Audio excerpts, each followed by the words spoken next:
And good morning, everybody. This is Todd Nilsson with Clock Tower Advisors, and you are watching LinkedIn Live's Talk About Your Community.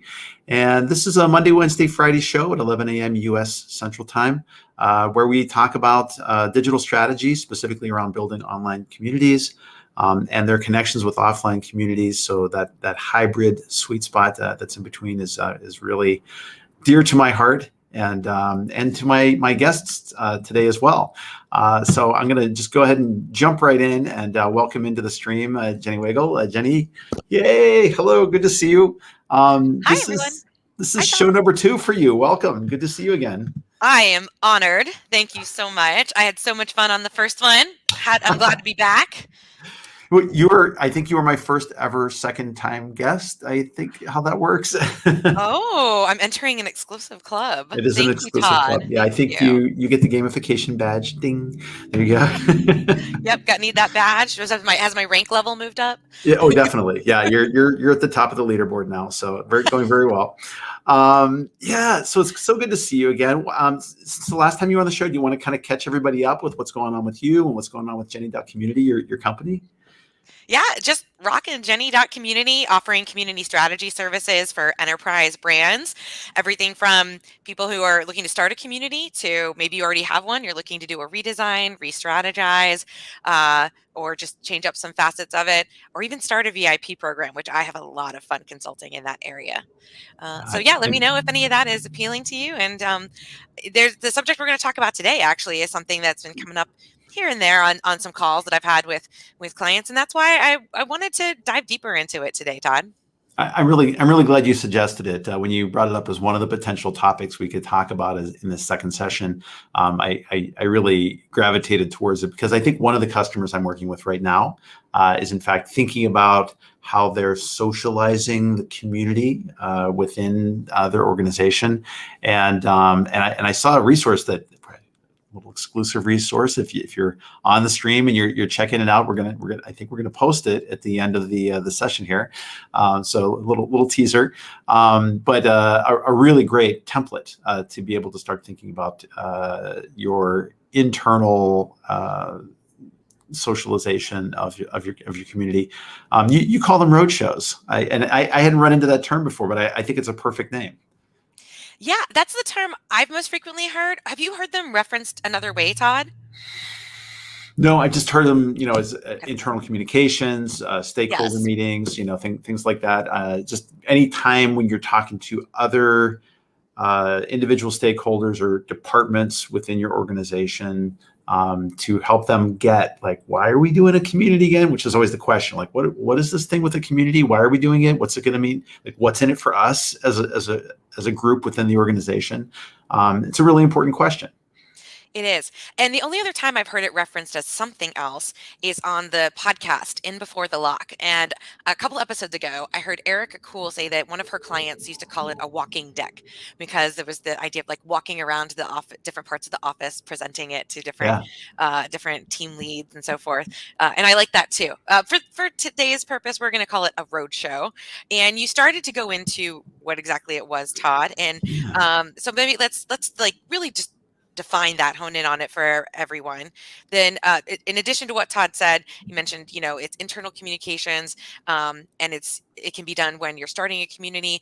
But yes, the purpose of a roadshow is to give some sort of a presentation to pass on information, share information with different people in different areas of the community or sorry, of the company, and it could be based on the fact that we're starting a new community and you're educating everybody about that. But there's a couple other reasons you could be doing a roadshow. Maybe your community's been around for a little while and you're doing a redesign. It's going to have a big impact, and you really want to make sure that everyone in the company understands the changes involved so they can help the users then understand the changes involved. Let's say you're adding a whole new facet to the community. You're kicking off a digital event series or something. That could be something you do a roadshow for. But I would caution not to do a roadshow for every single change or update you're making to the community. It should remain, those bigger milestones that you need to relay with these one-on-one conversations, or even like one-on-team conversations. Todd, can you think of any other reasons someone would need to conduct a roadshow? What I think what was in my mind was, it's fair to say this is part of good change management practice, right? I mean, Yes. and so, anytime there's a major change in the organization, maybe if there's a new leader within the organization that maybe hasn't been introduced to what the community's about before, would be a good reason to reintroduce a community, especially if that person or those individuals are new to the organization and maybe they're replacing someone who was your executive champion before. That'd be a really key reason to get back in front of Yes. them and spell out for them, this is the vital purpose that's served. Anecdotally, I was talking to Rachel from Community Roundtable, and I know she's just now launching her own thing. Is it HAP or HOP? I always kind of get it. I'll be honest, I don't know for sure, but congrats to Rachel I'm so for embarrassed. her new I've known her for years. endeavor. Yeah, but she is doing some really cool stuff with internal communities and digital workplaces. Yes. And she was sharing with me quite anonymously, that there was a financial services firm that they had a new leader come in and just said, yeah, just shut down the community. They lost like tens of thousands of organic backlinks to their website as a result. Like, they're talking about cutting off your nose to spite your face, right? Like, understanding the implications of like what good these kinds of communities do for organizations, just even in terms of pure SEO. They're incredibly powerful and what they can do. So, like, super important to make sure that your constituents are informed of like the different things that the community does for the organization. And that hurts to hear. Yes. Yeah, because it hurt me. Yes. I win. So everyone listening, please keep listening. These are incredibly valuable communities. Let's not shut them down. Let's help you figure out how to do a roadshow so you can talk about the importance of them. Absolutely, absolutely. So, so Jenny, it occurs to me, like, as you're doing a roadshow, you're going to different departments, department leads in an organization. You're talking about the value of community. It's not a one size fits all message, is it? It's not. Hate to say this, but you're going to need to craft your presentation a little differently depending on who you're talking to. I know that's going to take time, but it will benefit you in the future with the connection that you will have and your community team will have with this team lead and their department that they run. So, I take an interesting. I don't know. It's interesting. One of the approaches I take to roadshows is actually before you go and give the presentation and kind of talk with the full team about the community and how you can work with that team or that department. I think it's nice to just sit one-on-one with the leader first and do a little exchanging of information and get to know each other and find out, what that person is concentrating on for the year and their fiscal year goals and what their team is executing on. Where's their team having some difficulty? And then take that feedback to help customize your presentation. And then when you do deliver your presentation to what is hopefully the whole team, then you can incorporate some of that, and people will see the clear benefit of community. Now, I've got all this like detailed out in a template that we are going to provide to folks. Should I go ahead and pull that up and maybe like show you some examples? Yeah, let's put it up on the screen. I think that'd be really useful to see. Yes, because yes, Todd, what you were saying about the fact that this presentation is going to be a little bit different. I've addressed that in this template, so hopefully you can grab the slides you will need when you are ready to make your presentation. And again, that approach that I did with the separate one-on-one meeting and then a separate team meeting for your presentation doesn't have to be the way you do it. It's just the way that I saw a lot of success, and I know some of my clients have seen a lot of success. And all right, so here we go. All right. I see it here. I'm going to add it and put it up on the screen here. Let me get rid of the distracting background to some degree. There we go. That's a little bit better. All right. So before we close up today, we are going to put the link to this template so that you can share in it. Usually these templates I share with my Substack subscribers first, but this is a special occasion today, Todd. So anyone watching this is going to get this link in advance, and this will be going out in a couple of days to on my Substack. But like I just mentioned, here are some steps that ideally would take ahead of time. Again, meeting with that team lead, asking a couple of these questions to that person so that you can incorporate this feedback into the deck that you present. So again, up to you if you want to do this ahead of time or if you want to, do everything in just one meeting. But I think it's nice to separate it like this. So your presentation is full of more just detailed and customized information for that team. All right, the major sections we've got here are you, the community manager and professional, giving a bit of an overview first about the community, then going into the benefits to that team, which I've got some example slides to share, talking about the metrics that are going to be important to that team. What are some metrics that you could maybe provide them on a monthly or quarterly basis to, to understand the success the community is having and how it's growing. And then at the end, a couple of action statements on how the two teams are going to work together, both community and, again, whoever you're talking to in the company. So that's how I've built this out. I really like this. This is so cool because I mean, you're right here in very quick and in a very efficient way. You're saying like, what is this community all about? What's been the history? I like the idea of selling benefits over features. Features, it's really easy to focus in on and say, we've got these gamification things and we can do likes and we can contribute content and and upload pictures and things, but who cares about that? What's in it for me, right? Give me the benefits. And then metrics, how do I know I'm being successful? And then how do we work together going forward? Really clear, really succinct, very, very, very helpful stuff. Thanks, Todd. So let's go into a little bit of what the community overview should include. And that is including the mission of the community. Hopefully that has been established by now. And if not, work on your strategy plan first before and finalize it before you come in and start a roadshow. But then you also want to make sure that it's very clear to whoever you're speaking with that the community is directly aligned with the company vision. So I like a slide kind of like this, showing them side by side and showing, hopefully, if they're well written enough, showing the similarities and the alignment. Community goals are important, but here you can be brief with your community goals. You don't need to go into as much depth as you might with your strategic plan. Again, here it's just letting the other team and the team leader know in general what the community is aspiring to. Maybe pick a couple of events or programs that will be happening in the community over the year. I would not recommend listing every single one, but maybe pick the ones that are going to be most relative to this team and what they do. So they get a little taste of what's going to be happening in the community over the next year. And then also relay that information in a timeline so they understand when these things are happening. All right, that's the overview section so far. Todd, what did you think of what's included there? This is still up for editing, so if I've missed anything, I can go and add something in the overview. No, I think this is really great, and I like the fact that you just made this like ready to rock and roll for somebody. They can download the template, customize it for themselves and for their own organization and their own piece in it. Really really helpful and straightforward. To help somebody just distill down. Simplicity is hard. I always say this. Simplicity is really really tough to get to, and I think having a clear recipe here to communicate clearly what the community is about and what you're trying to accomplish, it's super important. Thanks, Todd. Appreciate that feedback. Moving on to the next section of the deck is where we get into the benefits of the community for this team that you're talking to.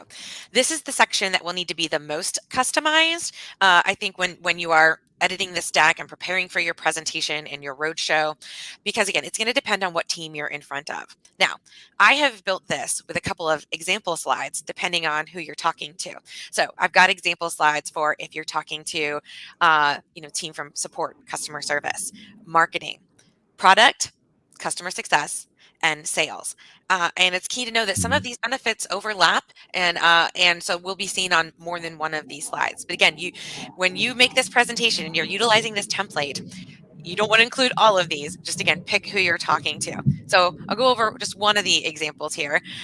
When you're talking to the head of support or customer service and their team, here are some of the benefits you can talk about. The power of self-service and how users gain trust from hearing from their peers versus necessarily hearing from a CEO or a company. And also the power of content, especially frequently viewed content. So if people are taking in this content and getting their questions answered there, that could mean there's fewer support tickets being created because the content is being re-referenced, reused, and it already serves the purpose of the question they were going to ask or the issue that they're having. And then level of satisfaction, the community can have a direct tie-in to your NPS or CSAT scores. Also, let's not forget about the fact that the community is on 24/7. So if something's happening after hours, after business hours, someone could still go on and look for their question in the hopes of finding a solution after hours there.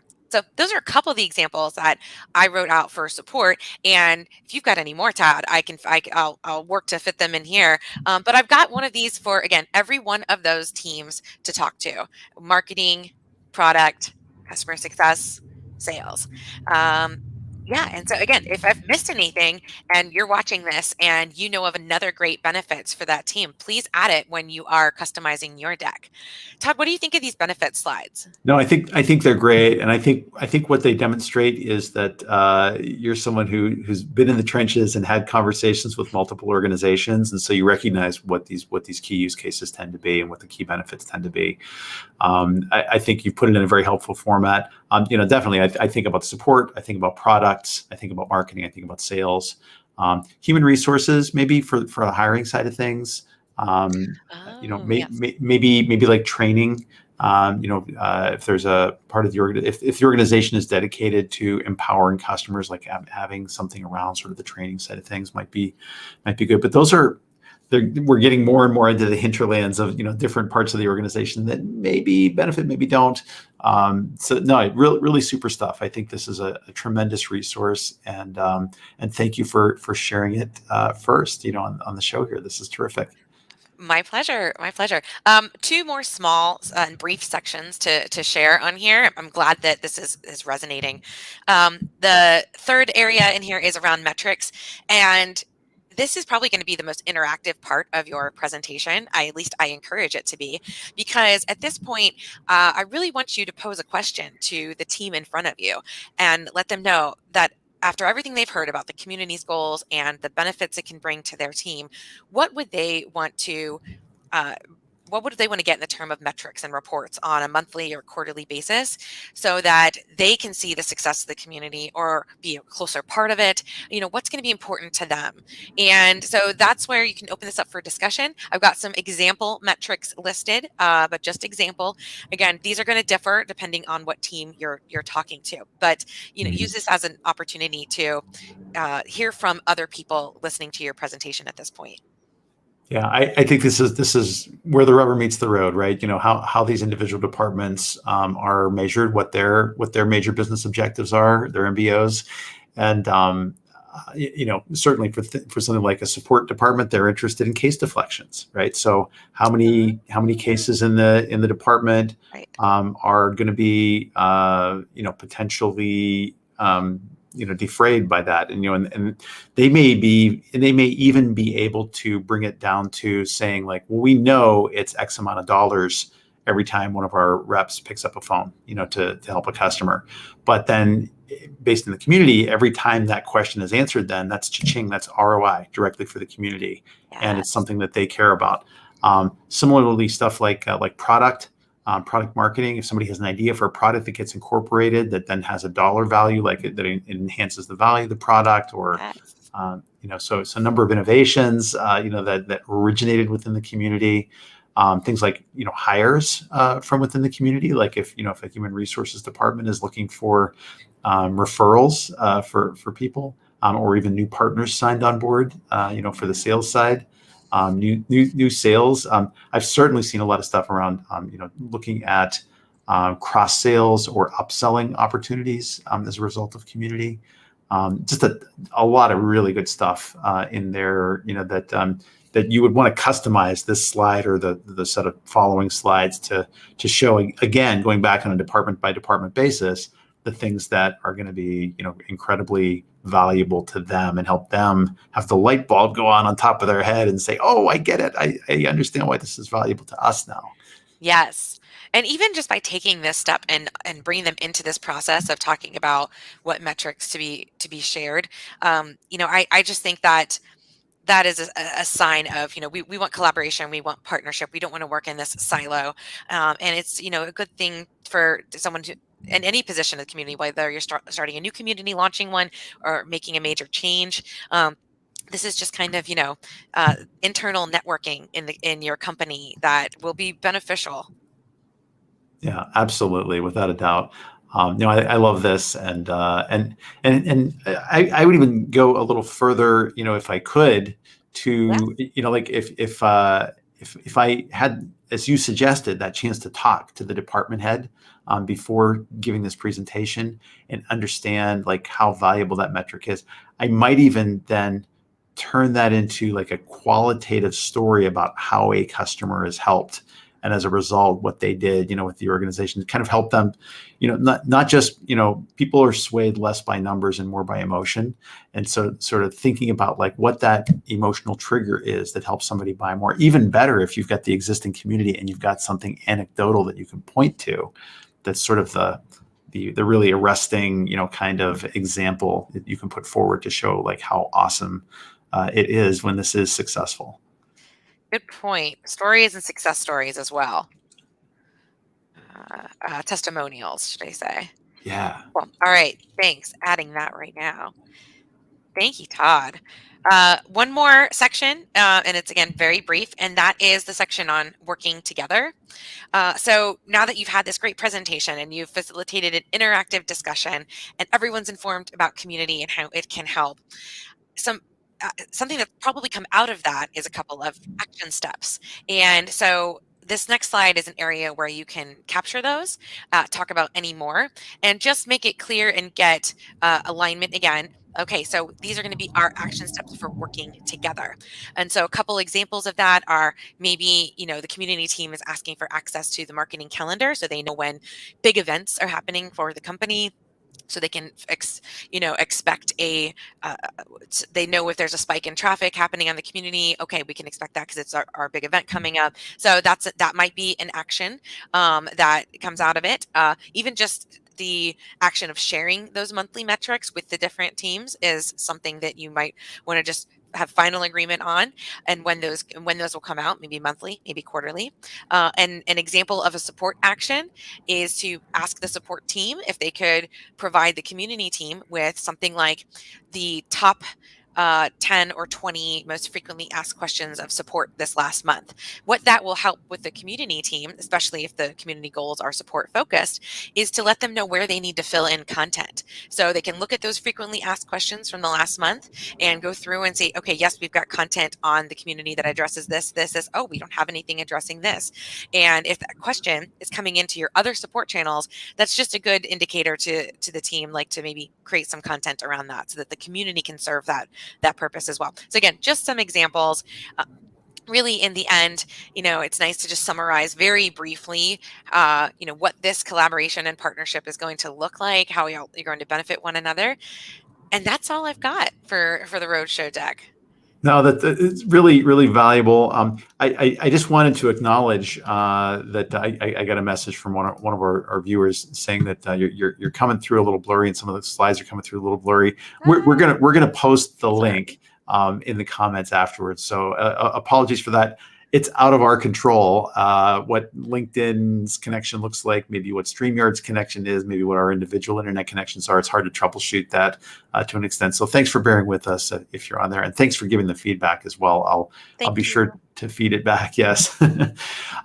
So one of the last things that I would say about that last section of yours, the working together, asking if they want sort of the monthly metrics, fed back to them. From my personal experience, I would say it's so much better that if at least once a quarter you can get in for a live meeting with that group again, rather than just sort of like throwing stuff over the wall, at them via email.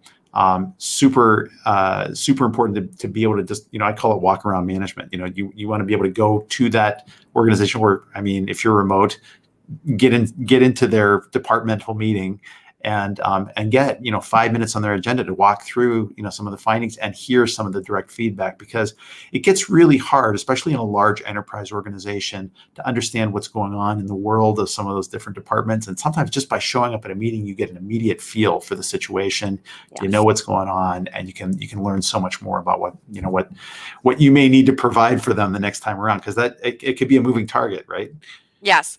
Great point. Great suggestion. And thanks. I'll add some wording to include that in the deck as well as a suggestion. Yeah, and just a quick note. Yeah, Trish. Yeah, we're definitely going to make the presentation available. It's going to be a downloaded link that Jenny's going to add to the comments right after the show here. So stay tuned for that. Right. We'll make sure to get it on there. I don't know if you're in the live chat at the moment or not. We can't do it from StreamYard, which is weird. But oh, that's right. Yes. Okay. So I have to do it when this actually has ended. Okay. So yes. So great. all right. Oh, go ahead. Yes. Yeah, and then a question from Piper Wilson, one of our friends from Grazidi. How long should the presentation be, would you say? That's a great question. I would ask for at least half an hour of the team's time. And if you can get maybe 45 minutes, I think that lends it to be not so rushed, and then you have more time for a comfortable amount of Q&A. But if the team lead is saying, I've only got 30 minutes to spare, do what you can to get it in 30 minutes. And you might also look at that template and realize that that's too many slides for that amount of time. It's not going to work for me. So you know what? Take what you need and just try to make the most of the time that the team leader is willing to give you. But if they can give you up to 45 minutes, I think that would be ideal. Take 30 if you can't, though. Yeah, no, I love that. And what I would suggest, if you are in one of these situations where you just got 5 minutes on stage, practice the military or the intelligence approach of the bottom line up front, right? Mm-hmm. Have a solid one-page slide that's kind of the big summary or the big ideas from that. Pull them all together so you've got something to talk through, and then send through the deck as like the follow-up to that. I think that would be really useful. Yes. Yeah. Thank you, Piper. Thank you, Trish. All great stuff. No, really good things. Really good things. Any other notes about just how these should be presented when you're doing your walk around? I mean, we talked a little bit about how much time you've got.